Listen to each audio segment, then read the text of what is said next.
Dear friends, another audio fragment of NMEICT project and initiative of MHRD. Introduction to nucleic acid and proteins. Students will start with the nucleic acid. Nucleic acids were discovered long back in the year 1869 by Frederick Meisser. Almost after 90 years, an American biologist, Watson, and an English biologist, Crick, combinedly proposed the double helix structure of DNA. Nucleic acids are the building blocks of all living organisms. Friends, we know nucleic acids allow organisms to transfer genetic information from one generation to another. Commonly, there are two types of nucleic acid: deoxyribonucleic acid, which is better known as DNA, and ribonucleic acid as RNA. DNA is found mainly in the nucleus of the cell, whereas ribonucleic acid, that is RNA, is found mainly in the cytoplasm of the cell, though it is synthesized in the nucleus. When a cell divides, its DNA is copied and passed from one generation to the next generation. So, can we call DNA as an informational molecules? Yes, because their primary structure contains a code or a set of directions by which they can duplicate themselves and guide the synthesis of proteins. Or, in more simple words, you can call it as a programmatic instructions for cellular activities.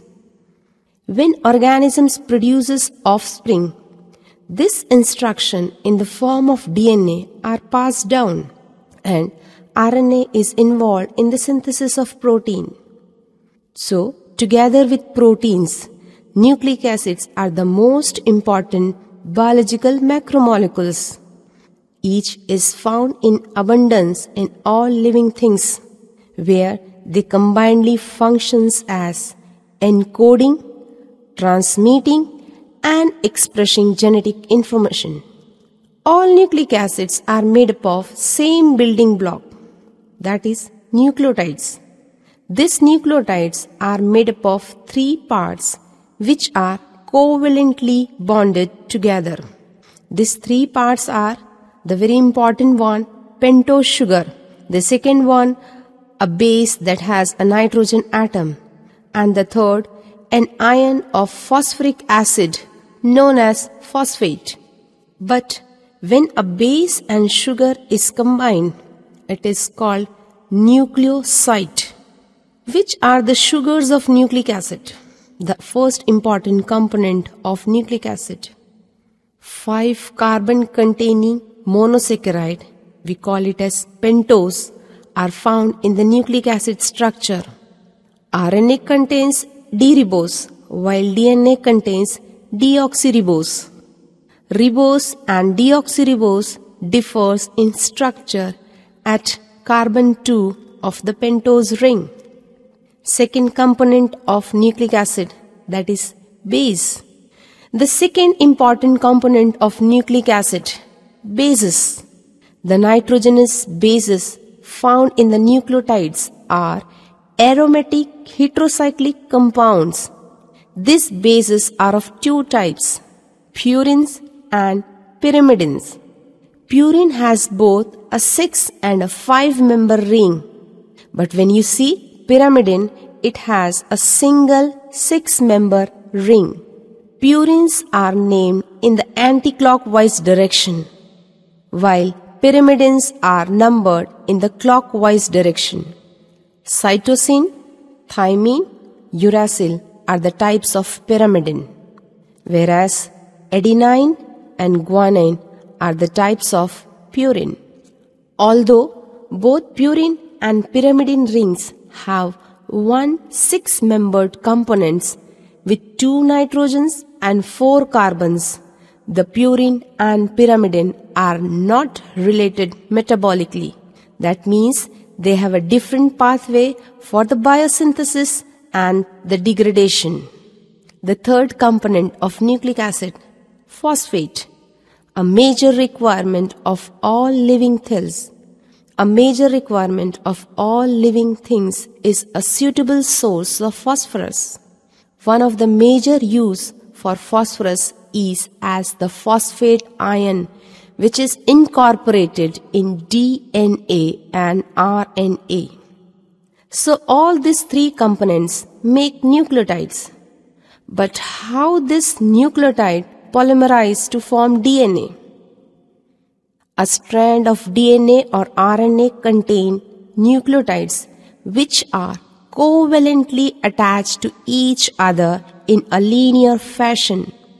The sugar and the phosphates in the nucleic acids are linked to each other in an alternating chain, which we call it as a sugar-phosphate backbone.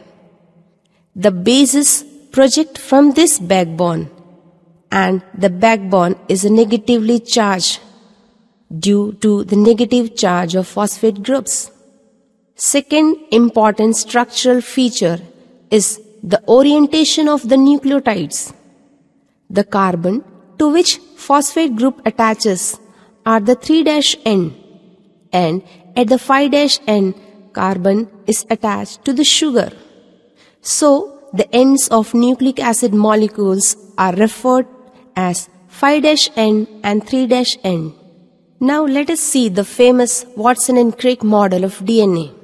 James Watson and Francis Crick combined the physical and the chemical properties of DNA with the feature of X-ray diffraction pattern suggested the helical structure of DNA. Let us go through the important features of the DNA molecule as defined by Watson and Crick in the year 1953. The first important feature of this model is two strands are coiled about one another to form a double-stranded helix. Second feature is purine always opposites a pyrimidine. Third feature, the two bases in each pair lie in the same plane and the plane of each pair is perpendicular to the helix axis. So, these base pairs are rotated at 36 degrees with respect to each adjacent pair.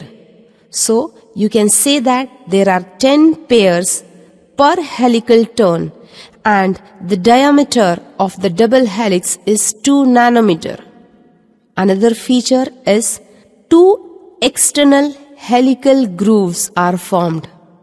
A deep wide one, which we call it as a major groove, and a shallow narrow one as minor groove. Another feature, chain held together by hydrogen bond. For example, guanine is paired with cytosine by 3 hydrogen bond and adenine is paired with thymine by 2 hydrogen bond. Another important feature of the model is antiparallel orientation of two chain. That means one chain in 5' to 3' direction, antiparallel orientation of two chain. That means 5' to 3' direction and 3' to 5' direction of the chain. Overall, the molecule is stabilized by large number of hydrogen bonds and hydrophobic bonding between the stacked base. Students, it seems from the above discussion that DNA is only of one type, but it's not so. There are different types of DNA. The DNA double helix can form different types of secondary structure. The primary difference between the form is the direction that the helix spirals.